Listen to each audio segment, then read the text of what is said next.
Have you ever wondered what makes a good writing partner? Someone you'd want to write an entire book with. How do you know they're the one? How do two people work together to write a manuscript? And even more complicated, how do they edit it? I mean, down to the nitty gritty. How do you know if you even want to use an Oxford comma? And when you publish, do they have to have the same agent? And if they don't, is that a new contract? And whose agent does the submission to publish? There are so many rules.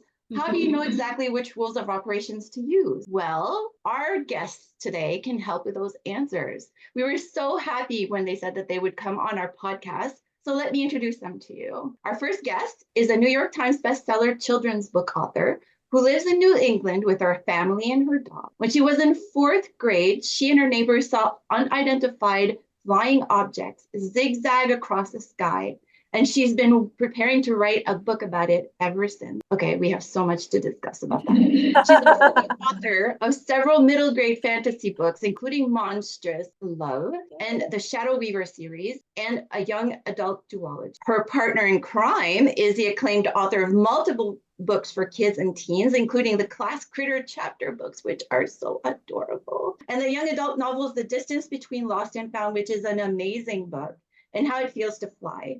Her middle grade debut is right now, it's happening. She lives in Brooklyn, New York with her husband, daughter, and piles upon piles of books, which we can, absolutely, we can all relate. She's also a freelance dance journalist, which I find I've never spoken to a freelance dance journalist before, so that's fascinating. This talented pair's new book is an MG novel entitled The 13th Circle, and it comes out on January 30th, 2024. And we can't wait to read it. Please welcome to the podcast these terrific authors, MarcyKate Connolly and Kathryn Holmes. Yay!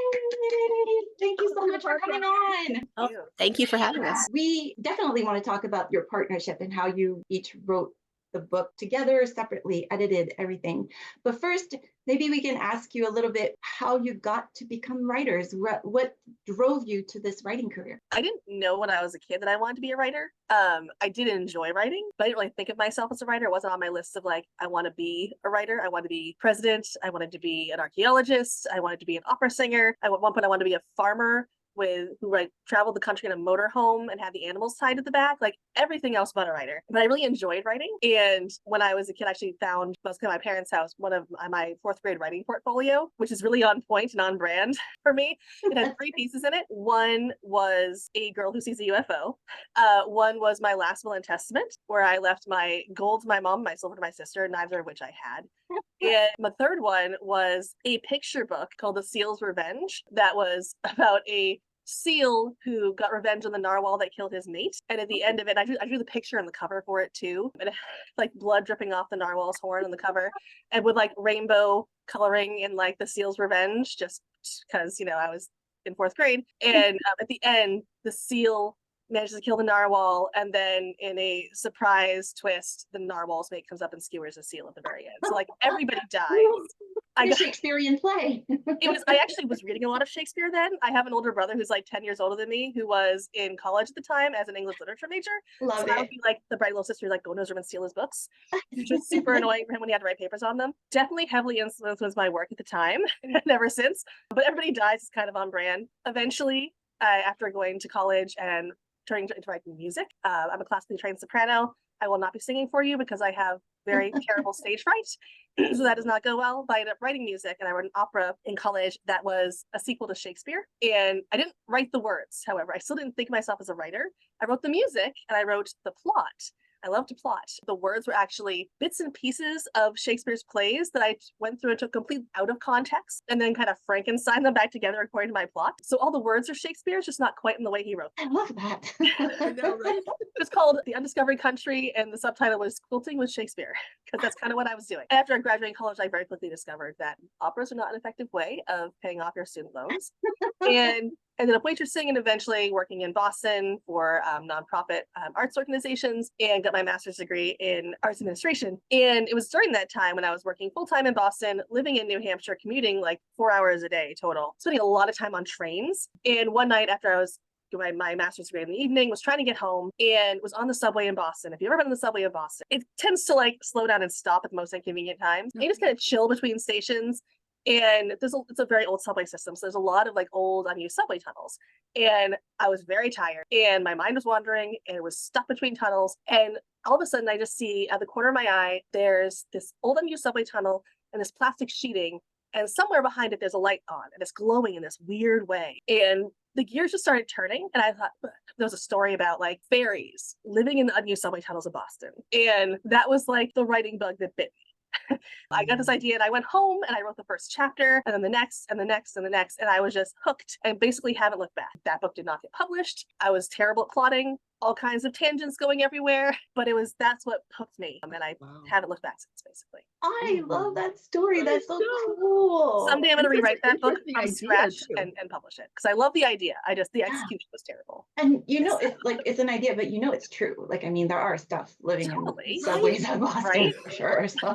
That's what makes it so believable. Yeah, absolutely. And what about you, Kathryn? Yeah, so I also wrote as a kid, but the thing that is really relevant to this particular book is that in high school, I became obsessed with the X-Files, and I discovered a community of people who were writing stories about the characters. So I discovered fan fiction. Nice. And so in high school, I really fervently began to write and consume X-Files fan fiction. And so I would say that's where the storytelling bug really bit me, because we were posting things on these forums and getting immediate feedback and immediate response, and knowing that there were people like waiting for the next chapter of the thing that I was writing. It was kind of an immediate like, oh wow, like this is a thing that I really like. So it went beyond like I was a good writer as a kid, I did well in school, I loved books, and then there was this turning point where I was like, oh my gosh, I love to tell stories and I love to get feedback on them and have people respond to something that I'm creating. So in college, I double majored in dance and English lit. I have been a dancer my whole life, and I did a little bit of creative writing at that time, but it was really, with a double major already, I couldn't do a creative writing concentration. It was just, I was already running myself completely ragged. And I moved to New York after college to work at a group of dance magazines. So you asked about my freelance dance writing. That was my first post-college job, was editor at some dance magazines. Oh, cool. Writing a lot about dance. When I told my parents I was going to go to college and major in dance and English lit, my dad is like, so you'll be able to entertain yourself while you're flipping burgers. So I showed him, because I went and got probably one of the few jobs that actually used both of my majors. Brilliant. So I did that for a couple of years, but I really missed fiction, because during that time I wasn't really writing anything creative. I was writing about a topic that really interested me and that I really loved, but I had kind of let the creative writing thing slip away. So I decided to go to grad school and get my master's in creative writing at the New School, and I did the concentration in writing for children. Because I was interested in writing YA at the time. So I did that and kind of fell back in love with the creative process. Now, this is something that MarcyKate and I did not discover until after we were both well into our collaboration. My first finished novel was also about a magical subway system. Oh wow, it's so random. We found this out like a few months ago. Yes, my grad school thesis, the first full-length book I finished, was about a girl who discovers that the New York City subway is alive. Oh, that is so cool. You guys, this was like meant to be. It was. We did not know each other at the time either. We had that book also did not get published. Like MarcyKate's, because it was not, I had a lot to learn. I wasn't ready yet. But I just find that so funny that we found that out years into our collaboration. So it was meant to be. So I wrote that book, tried to sell it, didn't sell, then wrote The Distance Between Lost and Found, and that became my YA debut. And then I've been dabbling kind of in different age brackets and different, done YA, done young readers, now doing middle grade, and I'm just happier than I've been just to be creating all the time. I guess now we just have to wait for the subway ferry. Like that's the next collaboration, right? Maybe. Actually, maybe that's right. That would be cool. I'm okay with that. I will read that for sure. So then how did you two meet each other? Because one of you is now in Boston studying and driving back and forth on the train, and one of you is in Brooklyn. So how does that all happen? Through the Fearless 15ers. We both had our first book published the same year in 2015. Nice. So even though we had very different paths, that's where we converged, and we were both part of this debut group. And we actually worked together on the website pretty frequently for that, on building that. So we kind of knew each other from that, and there was a lot of forums. So it was a wonderful, like, supportive environment. So we kind of knew each other already. And then a few years later, Kathryn had an idea. Yeah. So we, like MarcyKate said, we were debut buddies. I think our first books actually came out in the same month. Was yours February? Yeah, February 10th. Yeah. So February 2015, we both launched our first books. So we were doing a lot of just, you know, ARC reading for each other and marketing for each other and supporting each other. And I think the first time we met in person was at a SCBWI conference. Nice. That we were both at. But yeah, in 2017, I was rewatching the whole series of the X-Files in anticipation of the new X-Files episodes that they released 2 new seasons a few years ago. And I had an idea. I had an idea that for a middle school X-Files about an unlikely partnership. One believes in the supernatural, one does not, and they get teamed up against their will to do a science fair project. So I had this idea. I was like, middle school X-Files, nobody's done it. I have to write this. But I didn't want to do it alone. I really felt like it was a book that needed the back and forth of 2 voices rather than, some writers do multiple points of view really, really well. But for this project, I felt like I wanted to dig deep into one point of view and I wanted to find someone who would dig deep into the other point of view. And so I kind of was going through my network of contacts and friends and thought about MarcyKate and asked her. And she said immediately, yes. Oh, that's so cool. Yeah, So I was basically like, I've been waiting to write this book my whole life. Yes. Oh my gosh. I think we were both tweeting about the X-Files and how excited we were. Mhm. And so I think that may have caught each other's eye of like, oh, we both really like the X-Files. Cool. Yeah. It actually worked out beautifully because she invited me to write the Mulder character. And I was like, yes. Because I was like a mini Mulder when I was a kid. And she wrote the Scully character. It worked out very well. Mm-hmm. So how did you two, like, did you draft the idea before you started writing, or did you kind of just pants it? We did not pass Did it. not miss it. No, we plotted. So yeah, here's a fun fact is we both also became moms in 2017. Okay. So when this collaboration started, we were both very, very tired parents of newborns. oh, Yeah. So I think we had one initial, back then it wasn't even Zoom, Skype maybe, Yeah, I think it was Skype. Yeah. to like talk through the idea and the possibilities and what we would want to do. And then MarcyKate introduced me to this amazing thing called a beat sheet. Yes. Mm. Save the Cat Beat Sheets by Blake Snyder. Yes. They're amazing. I mentioned before I was terrible with plotting with that first book. That was true for my first few books until like my 3rd or 4th. And then I discovered these and it was like life-changing. It was like, oh, here's what I've been missing. And here's how I actually stay on track. And so we incorporated that. It has the 15 beats of the story. And some people might find it restricting. I find it very helpful just to like organize my thoughts. And we use that as like a guidepost. And of course, you know, as we end up drafting, things change. The plot changed. We flesh things out more and our characters decide to do surprising things. So you replot and you figure out what the ramifications of that are. It's definitely a living, breathing document, not a set in stone type thing, which I think a lot of people who are pantsers are thinking of plotting might be afraid of. Definitely a flexible thing, but it was very helpful. So we collaborate on that and brainstorm what it could be, and we put it into the document and use that as the basis. We also use Scrivener also, and I discovered that was life-changing. Those are like my 2 favorite tools, Scrivener and beat sheets. And we put it in that, and Kathryn, I think, actually did a lot of the figuring out where the chapters should fall and where the back and forth should be, which was really helpful. Some of that, of course, also ended up changing. There's a couple of chapters where we end up flipping the point of view. But for the most part, we I think got on pretty well with the right person taking it. Yeah, so we had the beat sheet and we had our document with our kind of chapters back and forth. And we'd thought a little bit about like the major points in the story should be from which character's point of view. Although like MarcyKate said, that did end up changing several times in the story. And then we kind of just went back and forth. And I wrote my chapter and then she read that and worked on her chapter. And then I read that and worked on my next chapter. But because we also had the beat sheet, if one of us got ahead, or behind, we could like, I wasn't forever waiting for her to catch up or she wasn't forever waiting for me to catch up, because we also kind of knew like, oh, I do need to jump ahead and write this chapter from my character's point of view. My character, Danny, is, as MarcyKate said, the Scully of the book. She is a 7th grade aspiring scientist who does not believe in anything she cannot explain. And she is very irritated with being partnered with the school weirdo for this science fair project. So yeah, we were able, it was mostly back and forth and trading, but because we had our roadmap, we could work independently a little bit and then go back and tweak things as we needed. That would be helpful because life sometimes gets in the way, and rather than just stopping and having to wait for the other person to catch up, you can still keep going with the story. Yeah, I mean, and as I said, we both had new kids. So we were both in that, new parent mode. And then both of us had at various points in the process other books under contract. I mean, when we started, MarcyKate had several books under contract when she agreed to even do the collaboration. So those deadlines would take precedence over drafting something brand new. And then I sold this series part the way through. So then I had those under contract. So it allowed us to work in other areas and then also come back to this book. So this brings up what I first mentioned at the beginning.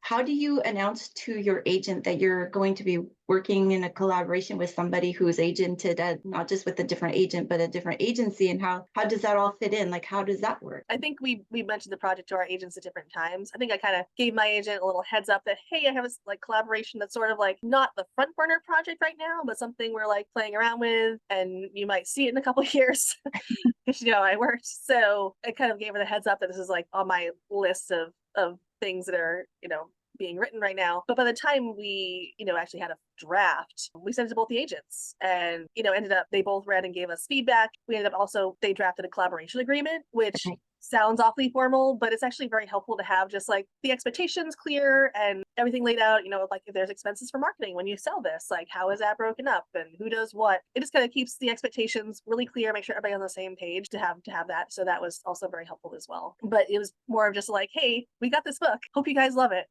What do you think? And both agents could tell, I think, from the earliest mentions that we were both super passionate about this project. It did take a long time or as I said, we had our first discussion of it in 2017 and it's coming out in 2024. So into like 2020, I think maybe been the first time we sent a draft. I feel like. Yeah, but it wasn't their first knowledge of it. They knew. They were like, they both have this project they're very excited about. It's going to come down the pike at some point.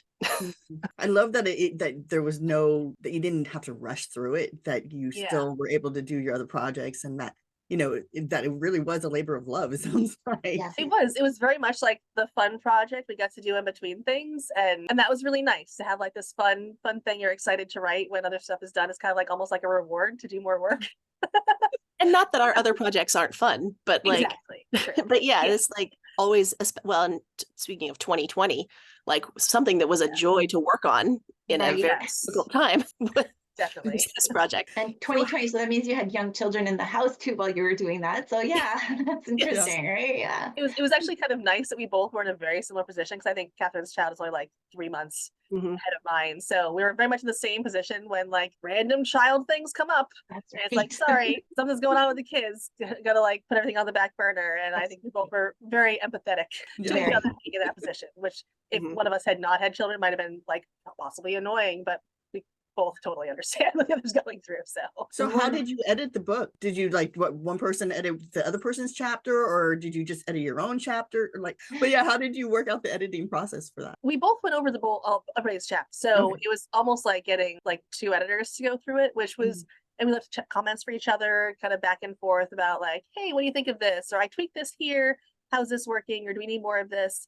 We also did a lot of, because we have, our characters talking in the other person's chapters, and they say, what do you think of, Kat's reaction here? Does that work for you, or do you want to tweak that? So there was definitely some specific comments where we wanted like very particular input on things about behaviors and reactions and stuff like that, which was very helpful as well. But it was mostly a lot of just going back and forth, looking at the chapters and just talking through things. We had a lot of emails that like eventually ran out of room, so Gmail just was like, no, you're done.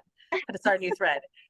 So this is a lot of emails back and forth talking through things, and we had multiple meetings on Skype to chat through any issues that were sticky. One thing that was really cool was that it started out very much as my chapters and her chapters, and my character and her character, and then the more revision passes we did, the more it felt like our chapters and our book. Like I would know more easily what her character Kat would say in an interaction or in my chapters, and vice versa. And I would feel much more comfortable, at the beginning of the collaboration, we're both treading very carefully. Like, I don't want to step on her toes. I wouldn't edit something in her section. I would leave a long comment off to the side about with questions and vice versa. Because, you know, it's a new collaboration. And then by the time we're working with an editor, by our last revision pass, I felt very comfortable kind of going in and being like, I just tweaked this paragraph, you know, let me know if that's okay. And vice versa. Like we still have ownership over the character that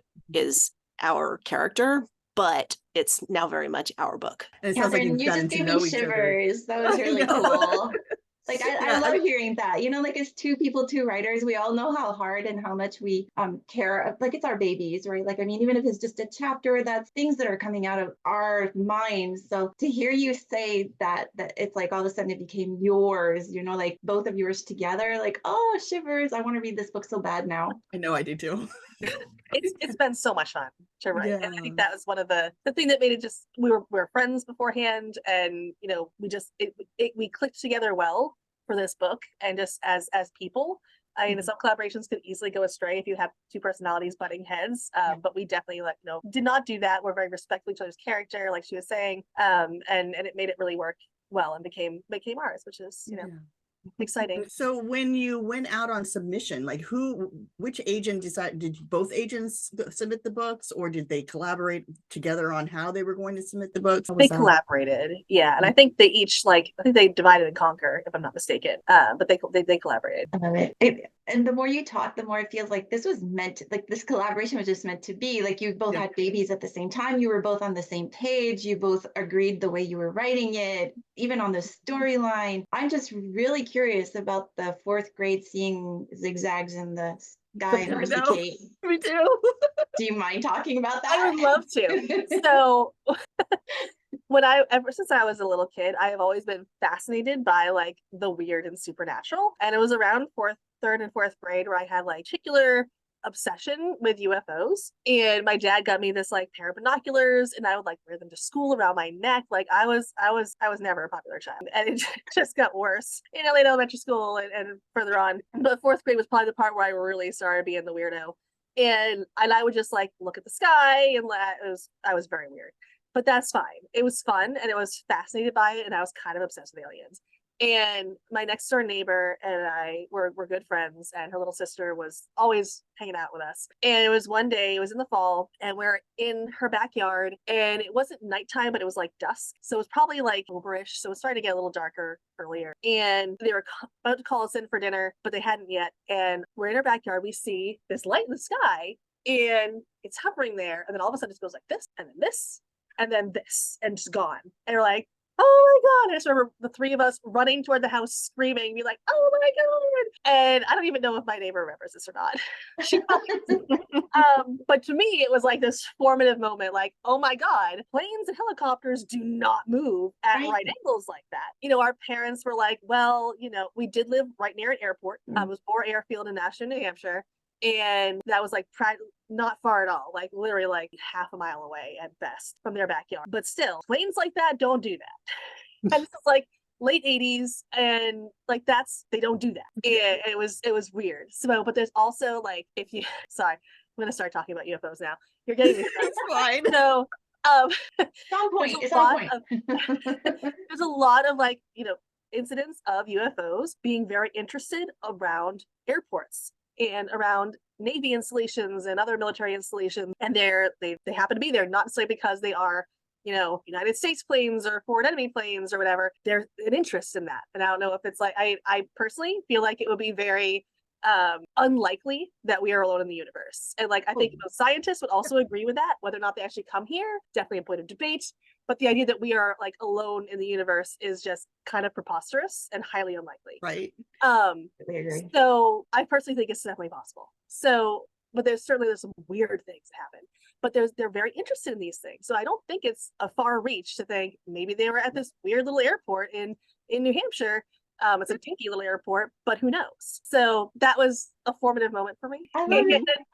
And it was just burned into my memory of this light, just this weird circular light, just making this weird zigzag. And it was too high up to be like a firefly or anything like that. And it was definitely not an aircraft. I love it because it actually put you in the right frame of mind to end up where you are right now, writing this book, collaborating. It's perfect. It's perfect. And the most annoying thing was I was primed and ready, and that was like the one day I didn't have my binoculars. Oh no! So I was like, no.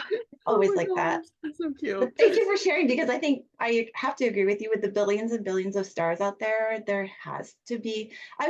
I would actually feel very sad if we were the only living beings anywhere in this whole universe. That would be very sad. So it just seems so unlikely. I was like, because we don't know how big the universe. It could be infinite. Like, and it's kind of almost impossible to think about how it wouldn't be infinite. Like, it's a concept that we can't.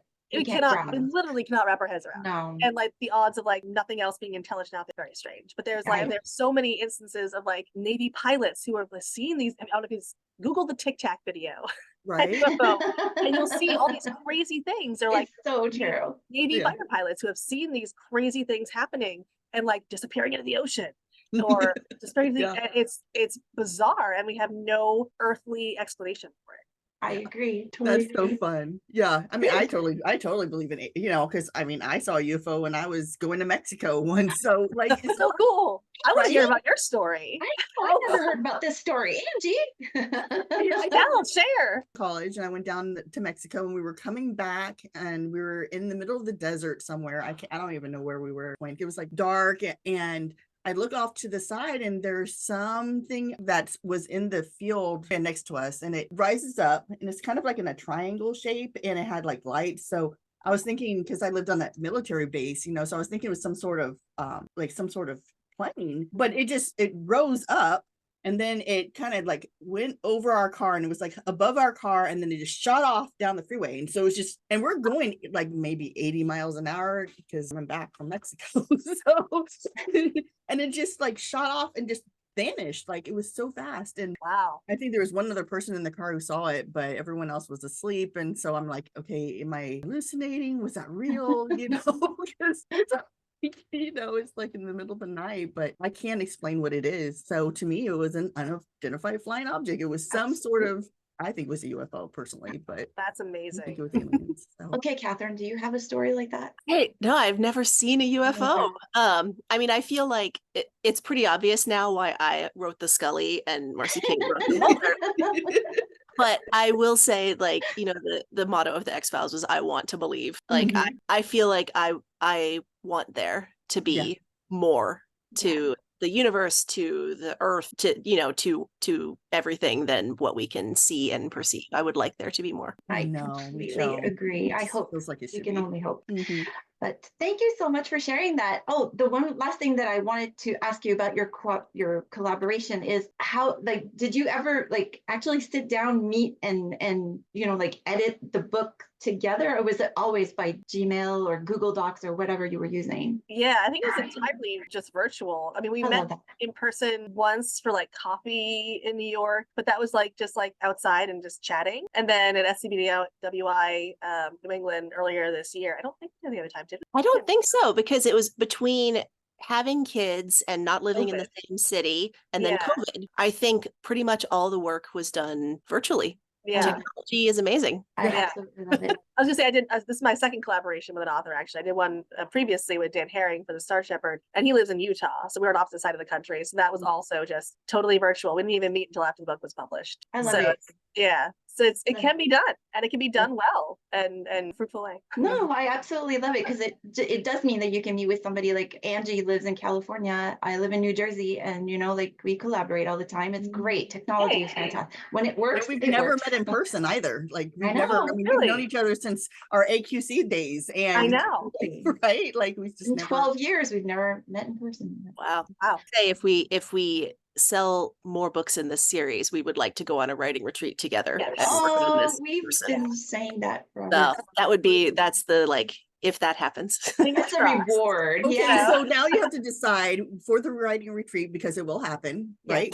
We're going to put that in the universe. It will happen. We really want it to be a series. So. Right. And so would it be mountains, ocean, or like you have to try and collaborate on where you're going to go? Highlights Foundation, which I'm not sure where that falls. It's Poconos, it's mountains. Okay.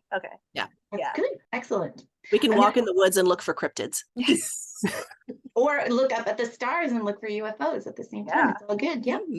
I just want to ask you each one question that I love to ask writers is, what's the one thing that you think you did that helped you the most in your career? Like if you were to be talking to a new writer and they were at a loss for what to do, like what would you say was the one thing the most important? I think learning to take feedback and learning to take criticism, because, and maybe it's because I started out really becoming serious about writing on a forum and writing fan fiction and getting kind of immediate feedback, even though they weren't editing me. But I think you can see the writers who, it's not even about developing a thick skin, but just like who understand the value of other people's feedback and how having more voices to a point can make something better. Like the thing that I put out into the world by myself in my room is not this like sacrosanct perfect thing, but that other people's voices can improve it. And so I think sometimes brand new writers have a hard time like letting other people comment and then seeing the value in those comments. I agree. Yeah, I totally agree. That's definitely one of the most important things to do. Kind of piggybacking on that, learning to develop a thick skin and how to handle rejection is also really important. My first book was the 7th book I wrote, and I queried several books before that and got like hundreds upon hundreds of rejection, which was brutal. And by the time I wrote the first book that got published, I was kind of at a place of like, why am I doing this to myself? This is terrible and crushing. But eventually had to like figure out how to manage that internally and not take it personally. And it's really hard to do that because I think I mentioned earlier, your books are like your babies. They are. And you love them. You're kind of like bleeding onto the page. And if somebody doesn't like it, that's doesn't feel good. But as writers and authors, you get rejection at every single stage of the process. And it doesn't matter if you've been, published one book or 20, like you're going to get rejected either by your agent not that you can take it out, or a publisher not wanting to publish it anymore, or, people just rejecting it across the board when you go on a submission with a new work. And then, trade reviews, they might not like your book, and readers aren't always going to like your book. And there's at every stage you're going to get rejected in some way, shape, or form. And you have to figure out how to deal with that, because if you don't, it's going to just tear you up. And sometimes you see that when authors spontaneously combust online, which is not great. And you have to figure out how to deal with rejection. And that was really hard, but eventually I figured it out. And like, I don't normally recommend this, but like I read my Goodreads reviews because I'm curious. Even if I get like a terrible scathing review, I'm like, okay, it wasn't for that person. Move on to the next. And I figured that out. I don't recommend that for most people. I'm kind of weird in that way. But that I think was probably like the best thing for me as a person and a writer was figuring out how to do that. It was a process. It did not come easily. That, and also adopting Scrivener and beat sheets did the best thing for my writing, because that I needed those desperately in order to get my crazy brain to just not be dumping all over the page and in some sort of organized manner. So those are, I think, the two biggies for me. As a huge Save the Cat fan, I completely agree with you. Right. It was literally life-changing. It's not a underestimating to say that. Well, thank you so much for sharing your story, for sharing your book, which I cannot wait for now, because now that I've read this, I've heard the story behind it, right, Angie? Like I am totally I want to read this book so bad. But we are going to shift gears a little bit and get to know you personally a little bit better. So I'm going to ask 10 quick fire questions. And if you both want to answer, that's fine. If one of you wants to answer more than the other, it's all good. And these can be really short answers, yes, no, one word, whatever. It's completely up to you. I'm asking the questions and you go for it. If you were asked to move to the Mars colony tomorrow, would you go? No. No. No way. No. I like oxygen. I was expecting yes, but okay. Nope. Do you consider yourselves world travelers or homebodies? Homebodies. I am terrified of flying. I do it when I need to, but it terrifies me. I love to travel, but I also really, I like being at home. I like being cozy. So both. I guess, would that make me a hobbit? Like I'm Bilbo. Go out into the world and then come back. I'm okay with that too. Their houses are absolutely beautiful. I love a hobbit. Yeah, me too. If you were seeing a Broadway show, is it a play or a musical? Musical. You guys, like, I mean, I almost feel like you're sharing a brain right now. What is your favorite activity on a day off? Read, take a walk, get a mani-pedi. Probably writing, because that's what I do on my days off from my actual day job. So I'm kind of a workaholic in one way, shape, or form. It's all good. As long as you were happy while you were doing it, then that's all that matters. If you could instantly speak another language, which one would it be? French? It would be whatever the language is that's in the Voynich manuscript that people don't know what it is. I would love to know what that is. Sorry, that's been on my brain a lot lately. I'm writing. I love that. Love where your brain is going with that. That's awesome. So cool. Right? What is your go-to comfort food? Chocolate. Probably coffee. Coffee and chocolate is caffeinated, you guys. Perfect. It's all good. You can tell that you guys are writers. It's all good. Have you ever waved back to someone before realizing that they weren't waving to you? Oh yes. Yep. Super awkward. Absolutely. Yep. I know. It just happened to me the other day and I was like, oh, so sorry. And then you look like past them like, oh no, it was the person. I'm actually waving to the guy behind you. Yeah, no, that's it. Would you rather play the hero or the villain in a movie? The hero. Probably the hero too. It depends on what the villain is like, but probably the hero. On a scale of 1 to 10, how likely are you to pick the wrong line at the supermarket? 99% of the time. I was going to say a solid 8. Yeah. Yeah, no, I'm not allowed to pick the line when I go shopping with my husband. It's as simple as that. So, and the last question, which is really intellectual, so get ready. Do you sing in the shower? Sometimes. I don't, but only because the wall of the shower is directly next to the wall of my kid's bedroom and the crib is right next to it. Oh, sure. Yeah, that would the wake him up. reason.